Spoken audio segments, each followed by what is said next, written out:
So, hi guys, Assalamualaikum warahmatullahi wabarakatuh. Kembali lagi di channel aku, Reta Pramesti. Kali ini aku bahas tentang gimana sih cara belajar efektif untuk membagi waktu belajar untuk TPS dan juga TKA menuju UTBK 2021. Nah, so buat kamu para pejuang 2021, tonton videonya sampai akhir ya. Well, kita semua tahu bahwa UTBK 2021 kemungkinan besar akan ada TKA. TPS itu apa? TPS itu udah pernah aku bahas ya sebelumnya, itu ada 4 subtes intinya, yaitu ada penalaran umum, PU, pengetahuan kuantitatif, PK, pengetahuan dan pemahaman umum, PPU, dan pengetahuan mengenai bacaan, PBM.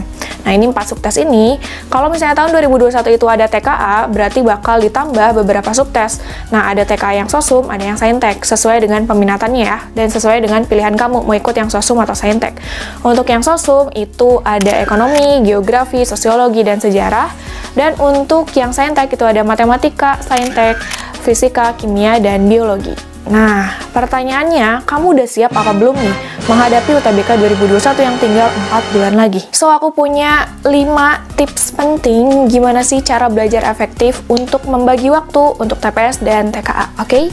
So, yang pertama adalah tentuin dulu jurusan dan PTN yang kamu pengen, sesuai dengan yang kamu inginkan, yang kamu minati. Kenapa sih penting untuk menentukan jurusan dan PTN? Karena itu akan menjadi target tujuan kamu nih.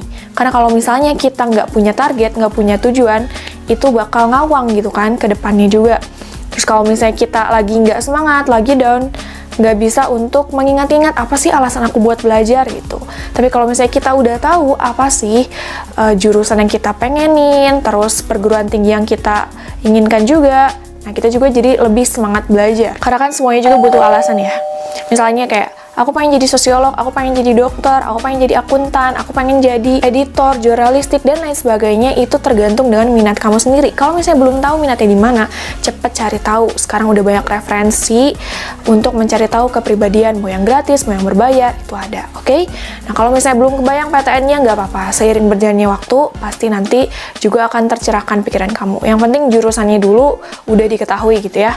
Apa sih yang pengen kamu capai? Oke, yang kedua, setelah kamu mengetahui nih jurusan dan perguruan tinggi yang kamu inginkan, kamu bisa untuk memahami atau menelaah pembobotan yang ada di jurusan tersebut. Kenapa penting? Karena pembobotan ini berpengaruh terhadap hasil UTBK kamu. Ketika misalnya kamu banyak memprioritaskan waktu kamu untuk PK dan PU, tentunya kan hasil akhirnya kemungkinan besar PK dan PU juga akan besar, dan itu akan mempengaruhi terhadap penilaian untuk masuk ke jurusan kamu. Nah, ini aku contohin, ada 2 jurusan yang dimasuki oleh 2 orang siswa yang lulus di UTBK 2020 ya. Yang pertama adalah yang masuk Teknik Informatika ITS. Oke, kita tahu bahwa TI ITS itu berarti merujuk ke codingan gitu ya, terus harus nalarnya tinggi, perhitungannya juga harus cermat gitu kan. Nah, kita bisa menyimpulkan bahwa PK dan PU-nya itu harus juga tinggi kan, dan kita bisa lihat hasilnya. PK dan PU tinggi ya, sehingga ini bisa membantu dia untuk bisa lulus di TI ITS, dan alhasil alhamdulillah lulus. Nah, kalau misalnya TKA ada di 2021, kemungkinan matematika dan fisika itu menjadi subtes utama, prioritas utama juga nih oleh si jurusan tersebut untuk menerima siswanya. Oke? Jadi kita bisa ngelihat sendiri pembuatan itu ternyata penting juga ya. Yang kedua, aku dapat skor UTBK dari yang lulus sosiologi Unsud. Oke, sosiologi. Berarti kan fokusnya ke sosum ya. Berarti ya PBM-nya juga, terus PU gitu kan. Dan ternyata hasilnya, oke, kita bisa lihat PBM PU-nya tinggi dan juga PK-nya tinggi juga ya. Jadi ini pun membantu diterimanya dia di sosiologi Unsud. Oke, secara rata-rata kita bisa lihat bahwa TI ITS itu si anaknya itu dapat 531 ya. Dan sosiologi Unsud dia dapat 543,75. Oke, jadi di atas 530 keduanya dan memiliki faktor penunjang dalam hal pembobotan sehingga yang mempengaruhi dia diterima di TI dan sosiologi. Yang ketiga, bikin jadwal belajar konsisten. Jadwal belajar konsisten di sini harapannya adalah bisa membantu teman-teman dalam membagi waktu. Apa sih yang harus aku pelajari hari ini, besok, lusa, atau mungkin minggu depan gitu.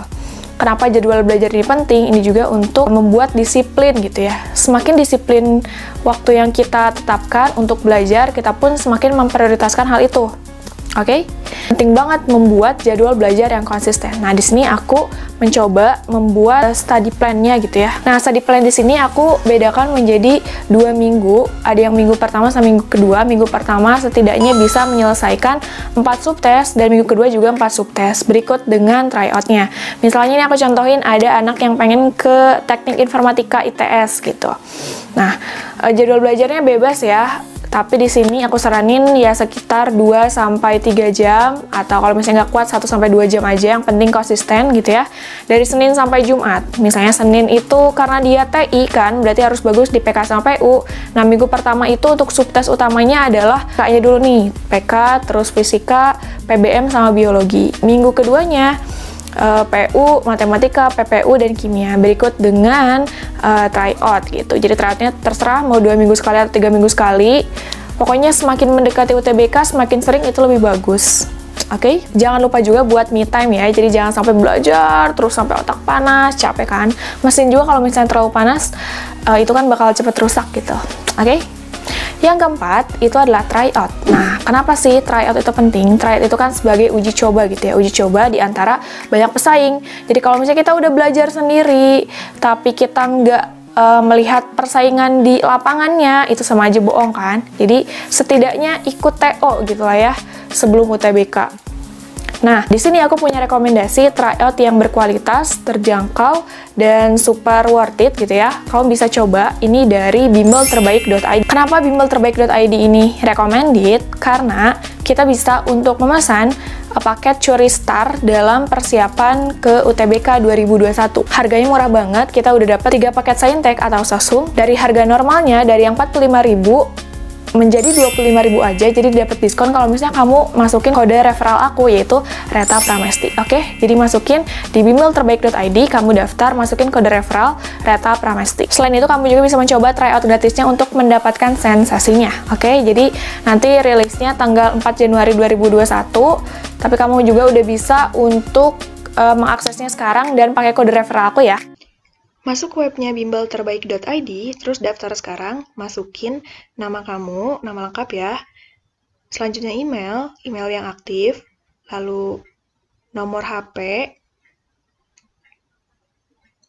password, dan juga tanggal lahir, SMA-nya dari mana, kampus impiannya kemana, dari kota mana, provinsi mana, lalu masukin kode referral Reta Pramesti, oke?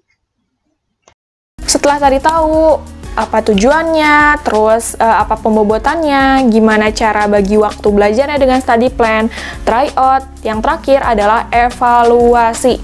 Evaluasi ini penting banget buat mengetahui sisi-sisi yang lemahnya kita tuh di mana sih sampai sejauh ini gitu. Misalnya, aduh aku pengen masuk TI tapi PK aku masih kecil banget, atau ternyata PBM aku yang lebih besar deh, apa nih yang bisa aku tingkatin, kayak gitu. Dan juga nih, ketika kamu ngerjain soal, itu jangan hanya dihafal aja gitu ya jawabannya, tapi dipahami. Jadi ketika ada opsi A-nya bener nih, nah yang B, C, D kamu juga pahami. B itu salahnya itu kenapa? D itu salahnya kenapa? Jadi ketika nanti masuk ke tipe soal lain, dan misalnya ada opsi yang benernya itu dari yang B, C, D tadi, kamu bisa langsung gitu ya, nggak usah mikir lama, langsung dapet jawabannya. So, gitu aja 5 tips dari aku untuk bisa membagi waktu belajar TPS dan TKA semakin efektif, dan semoga bisa membantu kamu untuk lulus di UTBK 2021. Aku tunggu kabar baiknya, and good luck. See you in the next video. Bye! Wassalamualaikum warahmatullahi wabarakatuh.